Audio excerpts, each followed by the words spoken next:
Bismillahirrahmanirrahim. Assalamu alaikum to all of you. I am from Legend Institute of Management and Sciences from Multan. This is the lecture number 7. The part is BS English 4th semester and the subject is pedagogical grammar. Today's the topic is categories of prepositions. My name is Ikra Khan. Okay, let's start the topic. Prepositions and its categories and its link. ठीक है, तो हम इसको start करते हैं जी. The preposition. What is preposition? जी, there is a cow in the field. यहाँ पे सबसे पहले जो है वो एग्जाम्पल्स दी गई हैं, उसके बाद जो है वो डिस्कस किया गया है व्हाट इज़ prepositions. ठीक है, एग्जाम्पल्स के साथ जो है वो हम इसको अंडरस्टैंड कर लेंगे. There is a cow in the field. Second है he is fond of tea. The third one is the cat jumped off the chair. In sentence 1, the word is in shows the relation between two things. ठीक है, अब relation show कर रहा है two things का. There is a cow in the field. ठीक है, cow and field. Cow का जो रिलेशन है वो फील्ड के साथ शो हो रहा है. फोन का टी के साथ सेकंड में, और थर्ड में जम्प्ड ऑफ द चेयर. ठीक है, यानी जो कैट है वो चेयर पे जंप कर रही है, तो वो कैट एंड चेयर जंप वो आ जाएगा उसमें जी. इन सेंटेंस जी, जैसे सेकंड सेंटेंस में the word of shows the relation between the attribute expressed by the adjective found and T. ठीक है, यानी एडजेक्टिव है और साथ उसका रिलेशन बताया गया है कि फाउंड है टी के साथ. द और सेकेंड सेंटेंस में the word of shows the relation between the action expressed by they jumped at the chair. The cat jumped, यानी इसमें जंप होगा, वो चेयर पे जंप की जा रही है, तो वो रिलेशन जो है वो बता रहा है कि चेयर पे जो है वो किस तरह से, यानी ऑफ द चेयर. ये ठीक है. The words in, of are here used as prepositions. अब prepositions की डेफिनेशन जो है वो यहाँ पे बहुत अच्छी जो है वो मेंशन की हुई है. A preposition is a word placed before a noun or a pronoun to show in what relation the person or thing denoted by it stands in regards to something else. यानी जो preposition है वो show कर रहा होता है relation को. ठीक है, नाउन के साथ प्रोनाउन के साथ जो है वो रिलेशन शो करता है. ठीक है, यानी कि वो prepositions जो है ना रिलेशन शो कर रहे होते हैं और वो बता रहे होते हैं कि कौन सी चीज़ कहाँ पे है. डिफरेंटली अगर मैं आपको इन सिंपल वर्ड्स में बता दूँ तो वो यही होगा. अच्छा, आप देखें, the word preposition means that which is placed before. ठीक है, यानी वो आ रहा होता है. अगर हम देखें preposition का मतलब, तो ये किसी भी वर्ड से पहले, यानी नाउन से पहले, जो स्पेसिफिक वर्ड्स हैं उनसे पहले जो है वो यूज़ होता है. ठीक है. It will be notice that. अब इसको नोटिस करें. In sentence 1 the preposition joins a noun to another noun. Noun जो है वो दूसरे नाउन के साथ जो है वो जॉइन किया गया है. और यहाँ पे सेंटेंस 2 में जो है the preposition join a noun to an adjective यानी फाउंड अ टी. फर्स्ट में जो था वो था यहाँ पे मेंशन है. फर्स्ट वाला जो सेंटेंस मेरे माइंड में नहीं आ रहा वो क्या सेंटेंस था, ठहरे जी. The cow is in the field. ठीक है, the cow is in the field, तो वो रिलेशन था नाउन का. सेकंड में था द टी इज़ फॉन्ड, तो वो था रिलेशन फॉन्ड और टी यानी एडजेक्टिव का नाउन के साथ. फिर था third sentence the cat jumped off the chair. ये था नाउन का वर्ब के साथ, क्योंकि इसमें जंप था. ठीक है, तो वो जंप के साथ जब आया तो वो चेंज हो गया. यानी ये देखिए, इनके रिलेशंस जो हैं वो नाउन, एडजेक्टिव एंड वर्ब के साथ यहाँ पे शो हुए हैं.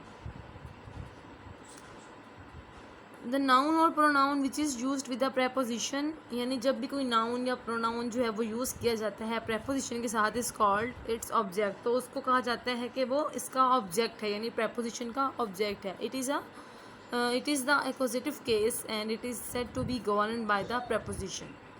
इसको एक्वजिटिव केस भी कहा जाता है और इसको गवर्नड बाय द प्रेपोजिशन भी बोला जाता है. Thus in sentence I, the noun field is in the accusative case governed by the prepositions in. अब देखें a preposition may have two or more objects as the road runs over hill and plain.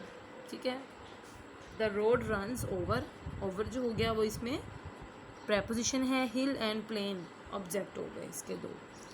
A preposition is usually placed before its object, but sometimes it follows it as a here the जैसे देखें और भी आते हैं इससे से according, जैसे कि here is the watch that you asked for. वो वॉच यहाँ है जिसके बारे में आप पूछ रहे थे, जिसके बारे में आपने पूछा. ठीक है, तो वो होगा here is the watch that you asked for. इसमें भी डबल आ रहा है, डबल जो है वो ऑब्जेक्ट्स आ रहे हैं, वॉच एंड आस्क्ड. जी इसी तरह की और एग्जांपल्स हैं. That is the boy whom I was asking, speaking of, what are you looking at, what are you thinking of, which of these childs did you sit on. ठीक है, इस तरह की. अब देखिए इसमें आगे नोट इसका देख लें. When I object is the relative pronoun that, as in sentence 1, preposition is always placed at the end. ठीक है, जब इस तरह के सेंटेंस होंगे कि जिसमें कुछ प्रोनाउन जो हैं वो आ जाते हैं, रिलेटिव प्रोनाउंस आ जाते हैं. फॉर एग्जांपल अब इसमें हेयर था, here is the watch that you. अब डैट जो है वो रिलेटिव प्रोनाउन में आ गया. तो इस तरह के जब हों तो लास्ट में भी जो है वो प्रेपोजिशन आती है. The preposition is often placed at the end when the object is an interrogative pronoun. ठीक है, जब प्रेपोजिशन जो है वो जब एंड पे होंगी, बिकॉज जब ऑब्जेक्ट जो है यानी इंट्रोगेटिव प्रोनाउन जो हैं वो स्टार्टिंग में आ जाएंगे. फॉर एग्जांपल जैसे कि इसमें आए थे, ये देखिए इन सेंटेंस 3 और 4 एंड 5, और ये 3 और 4 और 5 में देख लें what, what and which starting में है. तो आपके इसको प्रोनाउन को अंडरस्टैंड करने के लिए ये इंट्रोगेटिव प्रोनाउन है, तो इसमें और रिलेटिव प्रोनाउन जब भी आ रहा है आपके पास तो फिर हम वहाँ पर जो है वो प्रेपोजिशन जो है वो लास्ट में पुट करेंगे. जी अब इसमें नोट 2 देखें. Sometimes the object is placed first for the sake of emphasis. ठीक है, यानी एम्फेसिस किया गया होता है किसी चीज़ पर जोर देना. ठीक है, तो इस तरह के sometimes the object is placed first, यानी तो फिर अगर इस तरह के होंगे तो हम फर्स्ट पर भी जो है वो ले आते हैं ऑब्जेक्ट्स को. This I insist on, he is non all the world over. देखें अब इसमें भी जिस तरह के हम उनको ऑब्जेक्ट्स को जो है वो स्टार्ट पे ले आए हैं, तो जैसे प्रोनाउन स्टार्ट पे आ गया है और यहाँ पे दिस यानी जो रिलेटिव प्रोनाउन है वो स्टार्ट पे आ गया है, तो हमारे ऑन और ओवर जो हैं वो डेफिनेटली जो हमारे प्रेपोजिशंस हैं वो लास्ट में चले गए. ठीक है, नेक्स्ट देखें. The preposition for, from, in, on, are often omitted, यानी इनको जो है वो हम ओमिट कर देते हैं, छोड़ देते हैं, बिकॉज बिफोर नाउन्स, नाउन से पहले, ऑफ प्लेस और टाइम एज. ठीक है, जब हम कोई टाइम या किसी जगह की या कोई वक्त की बात कर रहे हैं. तो अब ये कैसे है ये देख लें यहाँ पे एग्जांपल्स.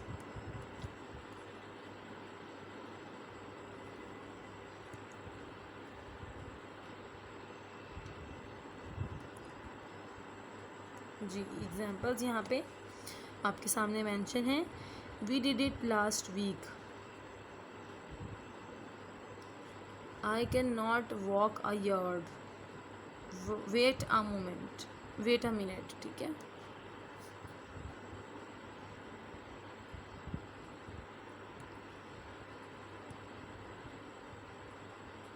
काइंड्स ऑफ prepositions, अब इसकी prepositions की काइंड्स देखें. prepositions may be arranged in the following classes: at, by, for, from, in, of, on, out, through, till, to, up, with, under, बहुत सारे हैं, before, इस तरह के एक्सेट्रा. ठीक है.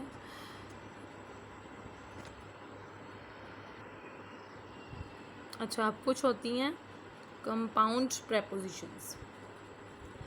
कंपाउंड prepositions जो हैं वो कैसी होंगी. अब देखिए यहाँ पे है which are generally formed by fixing preposition usually a no और बी और बाय, यानी बी बाय नो इस तरह के वर्ड्स जो हैं वो यूज़ कर कर जो है वो कंपाउंड prepositions बनाई जाती हैं. prepositions अब देखिए जैसे अबव है तो ए का यूज़ भी किया. ठीक है. अबाउट है, अबव है, अक्रॉस है, अलोंग है, अमेडिस्ट है, अमंग है, अमंगस्ट है, अराउंड. ठीक है. अब बी आ गया. Before, behind, below, beneath, beside, between, beyond, inside. अब ये हो गए सारे बी के. अब इन, इनसाइड, आउटसाइड, अन से भी बन जाते हैं, अन, अंडरनीथ, विद इन, विदाउट. ठीक है. तो इस तरह से prepositions जो हैं वो कंपाउंड prepositions कहलाते हैं. अब थर्ड देखें फ्रेज prepositions. फ्रेज जो आपको पता है क्या होता है जी. मीनिंग ऑफ वर्ड्स और group of words which have sense but not complete sense. ठीक है. It's called phrase. अब फ्रेज के साथ prepositions कौन सी prepositional फ्रेज होंगी जिसमें preposition जो है वो ऐड होगी. जैसे यहाँ पे लिखी हुई हैं जिनको आप कैजुअली जो है वो idioms भी बोलते हैं. वो भी prepositions जो हैं preposition के साथ स्टार्ट होती हैं और वो यही होती हैं. According to, in accordance to, in place of, agreeably to, in addition to, in reference to, along with, in behalf of, in regard to, इस तरह से. ठीक है.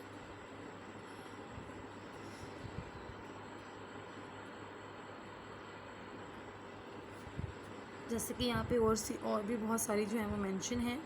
along with, because of, away from, because of, by dint of, by means of, by reason of, by virtue of, by way of.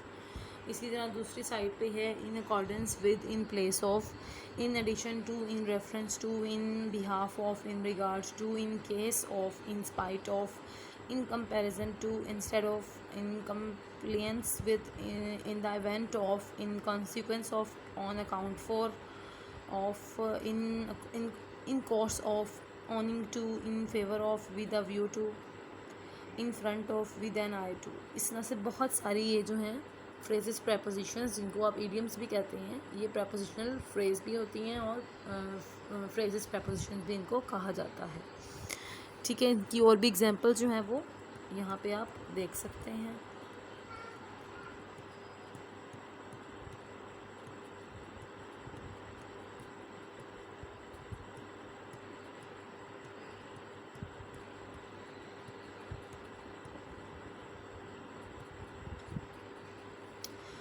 He succeeded by dint of perseverance and sheer hard work. He case of need to number 3, 2, 5, 6, 7. By virtue of the power vested in me, I hereby order etc.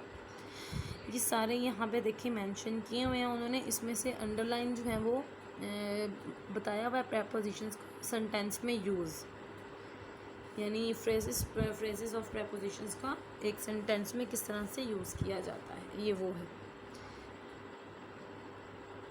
अब देखें जैसे यहाँ पे है he in course of time he saw his mistake. Course of time एक हमारे पास prepositional phrase थी जिसको सेंटेंस में यूज़ किया. In course of time he saw his mistake. जैसे टू गेट रिड ऑफ है, ये भी prepositional फ्रेज है, यानी छुटकारा पाना. तो टू गेट रिड ऑफ तो इसको हम सेंटेंस में जब यूज़ करेंगे तो वो भी जो है वो बड़ा अच्छा एक सेंटेंस बनेगा. और इसके मीनिंग्स जो अगर हम अकेले सेपरेटली वर्ड्स देखें तो उनके मीनिंग्स चेंज होते हैं, लेकिन जब वो एक फ्रेज़ के तौर पर यानी साथ जॉइंट कर दिए जाते हैं प्रेपोजिशंस के, तो वो मीनिंग्स उनके चेंज हो जाते हैं।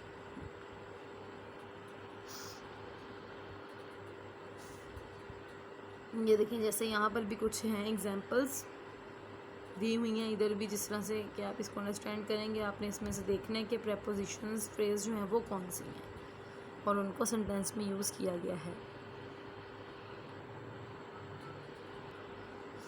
जी, जैसे कि यहाँ पे देखें, bearing, concerning, considering, during, notwithstanding, pending, regarding, respecting, touching, and a few similar words which are present participles of verbs। ठीक है, अब ये सारे ing के साथ जो हैं ये present participles हैं, verbs हैं और present participles हैं, are used absolutely without my noun or pronoun being attached to them। वो इनके साथ जो है वो इस्तेमाल किए जाते हैं, यूज़ किए जाते हैं। For all practical purposes they have become prepositions and, और वो जो है इसके साथ जब वो इस यूज़ कर किए जाते हैं तो वो prepositions बन जाती हैं, एंड और sometimes distinguished as participles prepositions। अब देखिए, पार्टिसिपियल prepositionals भी जो है ये कहलाती हैं। समटाइम्स हम इनको पार्टिसिपिशल्स जो है वो prepositions भी कहते हैं।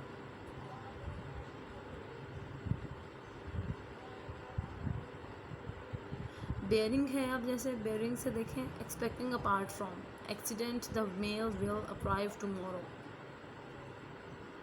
कंसर्निंग है about yesterday, yesterday's fire there are many rumours in the bazaar. ठीक है, यानी येस्टरडे फायर, जो कल आग लगी है उसकी बहुत सारी अफवाहें जो हैं वो बाज़ार में हैं। Considering, taking into account the quality, the price is not high। Ulysses is said to have invented the games of chess during the siege of Troy। अच्छा, notwithstanding है in spite of, के बावजूद, यानी the resistance offered by him, he was arrested by the police। Pending further orders, Mr. Desai will act as headmasters। Regarding your inquiries,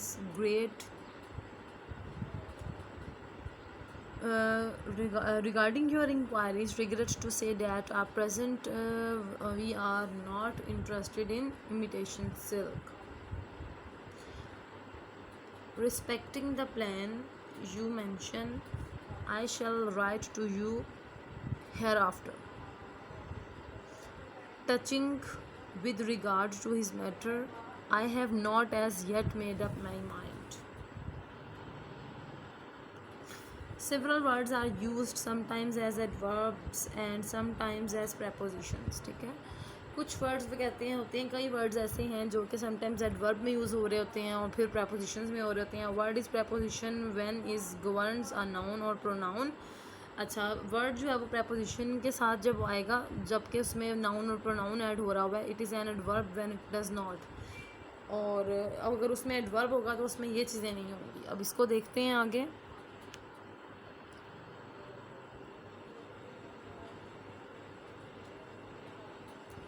ji, adverb है go and run about. अब देखें, इसमें about जो है वो वर्ब से related है, यानी एडवर्ब है। I could not come before. अब कम बिफोर prepositions की जगह जो ये है एडवर्ब के तौर पे भी काम कर रहा है। हैज़ ही कम इन कम यानी कम वर्ब से रिलेटेड है, इन तो ये भी एडवर्ब है। द व्हील केम ऑफ, ठीक है, ये भी ऑफ जो है वो adverb. Let us move on जो है इसमें वो एडवर्ब के तौर पे यूज़ हो रहा है। हिज फादर अराइव्ड सून देखें यूज़ हो रहा है एडवर्ब के तौर पे। Take this parcel over to the post office, over भी एडवर्ब के तौर पे यूज़ हो रहा है यहाँ पे।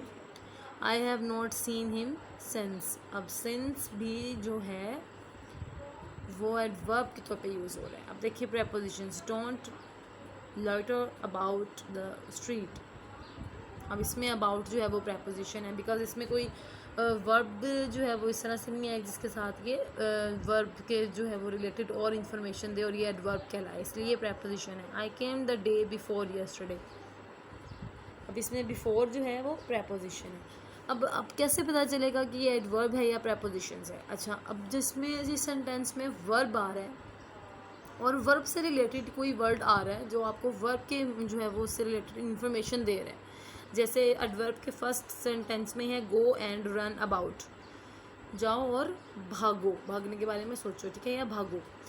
अब देखें अबाउट यानी रन, रन से मुतल्लिक हमें बता रहा है कि अबाउट यानी उसके मुतल्लिक, तो वो उससे जो है इससे रिलेटेड कर रहा है आपके वर्ब से, तो ये एडवर्ब होगा। एडवर्ब वो होता है जो आपके वर्ब से रिलेटेड आपको मज़ीद जो है वो फर्दर इंफॉर्मेशन जो है वो प्रोवाइड करता है। I could not come before, अब देखिए कम और बिफोर ये दोनों सेम है, वर्ब के साथ है और वर्ब के जो बारे में इंफॉर्मेशन दे रहा है, तो ये एडवर्ब होंगे। प्रेपोजिशंस में ऐसा नहीं होता। अब इसकी प्रेपोजिशन की थर्ड एग्जांपल देखें, इज़ ही हिज रूम, ठीक है, इज़ ही हिज रूम, क्या ये उसका रूम है? The driver jumped off the car,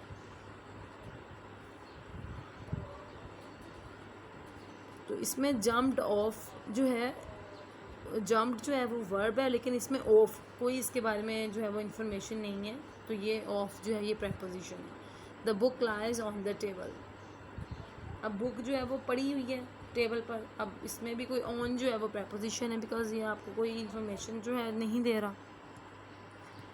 इसी तरह और एग्जांपल्स हैं, ये देखें, after a month he return, after, after जो है वो प्रेपोजिशन है कि एक महीने के बाद जो है वो वापस आया। He rules over a vast empire, तो रूल्स ओवर, अब इसमें ओवर है। He I have not slept since yesterday, since आ गया, ठीक है, कि मैं कल से जो है वो नहीं सोई हूँ। I work from Asians company limited, ठीक है, ये थोड़ी सी जो है वो एग्जांपल्स के तौर पे भी ऐड हो जाता है जी। यहाँ पे और बहुत सारी एग्जांपल्स हैं।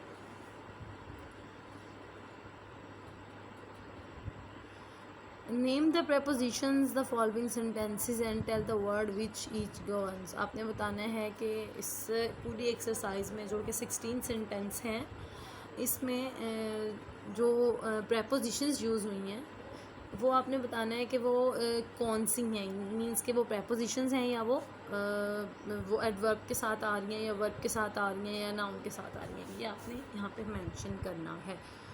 Little Jack Horner sat in a corner, अब देखें ये नाउन के साथ आ रही है, sat in a corner. Little Jack यानी लिटिल जैक के बारे में बात हो रही है कि वो जो है वो बैठा हुआ है कॉर्नर में, तो ये नाउन के साथ है। अब बाकी जो है वो आपको जो है इसको बताएंगे, इसको सॉल्व करेंगे और फिर जो है वो आप मुझे इसका फीडबैक भी देंगे, बताएंगे कि आपको किस हद तक जो है वो समझ आई है। नेक्स्ट हम देखते हैं जी। अब ये देखें, distinguish the prepositions from adverb in the following sentence.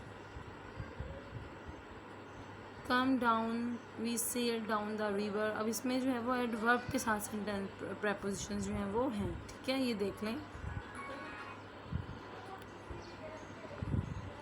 ठीक है। ये सारी जो एग्जांपल्स हैं ये prepositions from adverb in the following sentence, यानी इन सब सेंटेंस में जो है preposition एज एडवर्ब जो है वो यूज़ हुई हैं। तो ये भी आप एक दफ़ा से इसको गो थ्रू करेंगे, रीड आउट कर लेंगे कि ये जो हैं वो इसी तरह ही हैं और ये आपको समझ भी आ जाएगा, अच्छी तरह से आप इसकी अंडरस्टैंडिंग करेंगे और आई होप कि बहुत अच्छे से आपको ये चीज़ जो है वो समझ आएगी कि क्या डिफरेंस होता है एडवर्ब prepositions में और prepositions में। जब किसी सेंटेंस में हम कोई भी preposition ऐड कर रहे होते हैं तो हमने ये देखना होता है कि ये एडवर्बियल के तौर पे तो काम नहीं कर रहा है, यानी as a work of adverb of an adverb, ठीक है, यानी एडवर्ब के तौर पे काम कर रहा है या फिर preposition के तौर पे काम कर रहा है। तो ये चीज़ जो है ना, ये डिफरेंस होना चाहिए, पता आप लोगों को, आपके नॉलेज में हो कि क्या चीज़ होगी तो कौन से इसमें रूल्स ऐसे यूज़ होते हैं, तो ये एडवर्ब के तौर पे होता है, और अगर सिंपली यानी कि इसमें कोई ऐसा वर्ब के से रिलेटेड नहीं है तो वो सिंपल प्रेपोजिशंस हैं। और प्रेपोजिशनल फ्रेज़ के बारे में भी आपको पता होगा जी। जैसे कि यहाँ पे देखें, form sentences to illustrate the use of following words, one as prepositions and second as a adverb. यानी कि कुछ सेंटेंसेस जो हैं उसके अंदर जो वर्ड्स यूज़ किए जाते हैं उस पर prepositions और एडवर्ब्स वो दोनों तौर पर जो है वो काम करता है। बिहाइंड है, अप है, बाय है, अलोंग है, in, about, beyond, under, before, after, इस तरह के ये जो prepositions वर्ड्स हैं इसमें। We have seen that the object to a preposition is a noun or pronoun। अगर हम देखते हैं कि अब ऑब्जेक्ट जो होता है वो preposition का जो ऑब्जेक्ट होगा वो नाउन और प्रोनाउन में होगा, ठीक है। Sometimes however the object to a preposition is an adverb, और समटाइम्स preposition का जो ऑब्जेक्ट होता है वो एडवर्ब भी हो सकता है, यानी एडवर्ब ऑफ टाइम और प्लेस। वो वाला एडवर्ब जिसमें टाइम और प्लेस होगा, यानी वक्त और जगह जो है वो उसमें यूज़ हो रहा होगा किसी भी तरह से, ये नहीं कि यकीनन वो पूरा टाइम ही बता रहे हैं, उस टाइम से रिलेटेड होगा।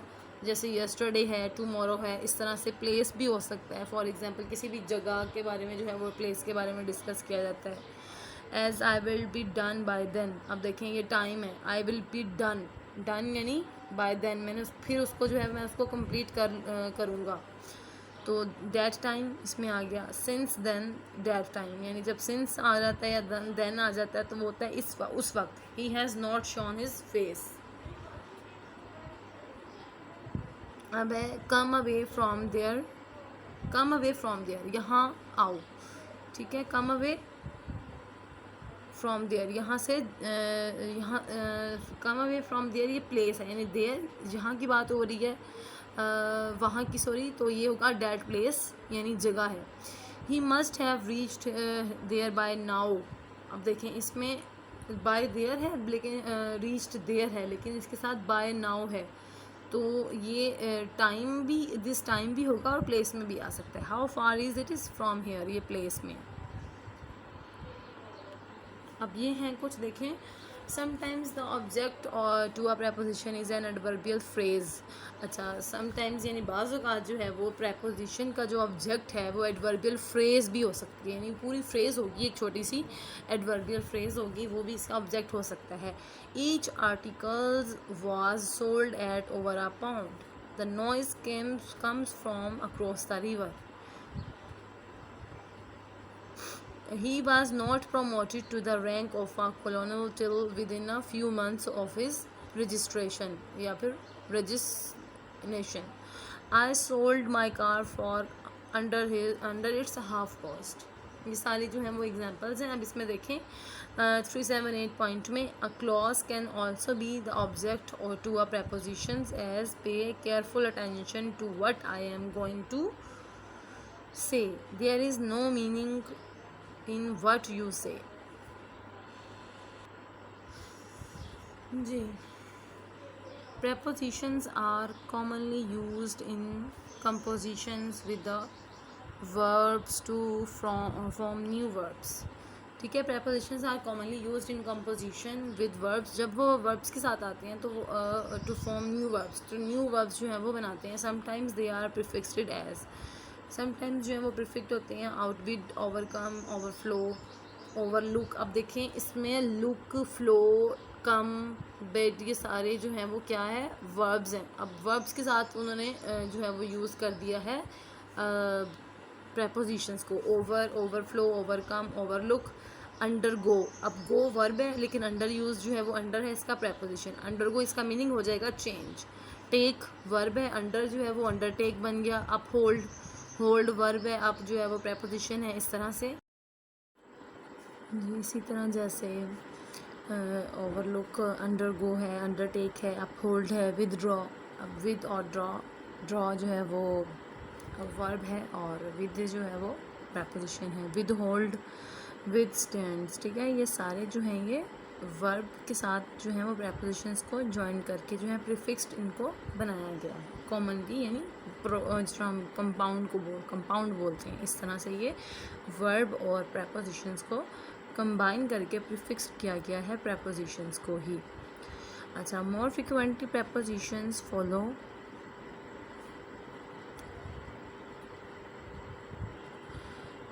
The verbs and remain separate. ठीक है, अब देखिए कहते हैं कि ये जितने भी फ्रिक्वेंटली prepositions हैं ये फॉलो करती हैं the verbs and remain separate as boast of. अब देखें इसमें भी ऐसे ही है, लेकिन थोड़ा जैसे कि मतलब वो बता रही हैं कि ये जो है इसमें इसको सेपरेटली भी जो है वो सेपरेटली किया जाता है। वर्ब के साथ प्रेपोजिशंस को थोड़ा सा सेपरेट यानी डिस्टेंस पे जो है वो लगाया जाता है।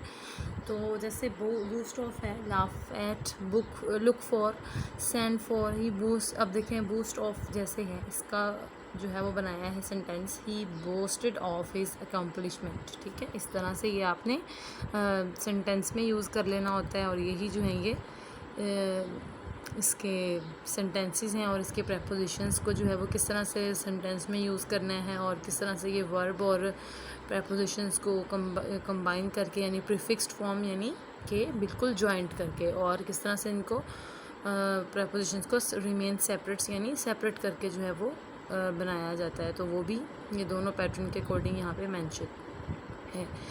ओके, आई होप आप लोगों ने इसको भी अच्छी तरह से अंडरस्टैंड किया होगा। ये जो आज का हमारा टॉपिक था प्रेपोजिशंस का, प्रेपोजिशंस और इसके यूजेस थे और इसके कैटेगरीज थी डिफरेंट, जो कि मैंने आप लोगों को बताई हैं। आई होप आपने इसको अंडरस्टैंड किया है। ठीक है, ओके, नेक्स्ट लेक्चर जो है वो इंशाल्लाह टॉपिक के साथ जो है वो इंशाल्लाह जो है आपके नया जो न्यू लेक्चर होगा वो लेकर आएंगे और उस पर सारा टॉपिक पर डिस्कस करेंगे। ओके, अल्लाह हाफ़िज़।